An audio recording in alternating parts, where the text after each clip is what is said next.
الحمدللہ وحدہ والصلاة والسلام علی من لا نبی بعدہ اما بعد۔ اسلامی بھائیوں،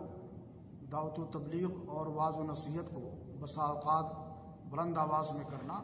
اس میں کوئی حرج نہیں ہے، بلکہ صحیح مسلم شریف کی ایک حدیث ہے جس سے اس بات کا ثبوت ملتا ہے کہ بلند آواز میں وعظ و نصیحت کرنا کبھی کبھار سنت نبوی ہے۔ صحیح بخاری شریف کی حدیث ہے، عبداللہ بن عمر رضی اللہ تعالیٰ عنہ بیان کرتے ہیں کہ تخلف النبی صلی اللہ علیہ وسلم عنا فی سفرۃ سافرناها حتی ارهقتنا الصلاة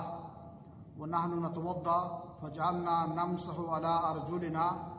فنادى بأعلى صوته ويل للعقاب من النار مرتين او ثلاثا۔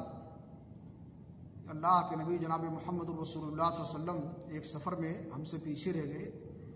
اور ہم سے نماز میں تاخیر ہو گئی اور لیٹ سے ہم نے نماز ادا کی، تو ہم جب وضو کرنے لگے تو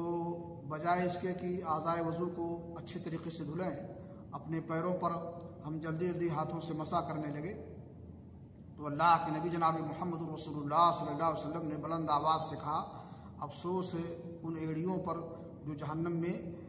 داخل ہوں گی۔ یہ بات آپ نے 2 بار یا 3 بار فرمائی۔ حدیث سے معلوم ہوا کہ وقت ضرورت بلند آواز سے وعظ و نصیحت کرنا چاہیے۔ اللہ رب العالمین ہمیں شریعت کے احکام کو سمجھنے کی توفیق عطا فرمائے۔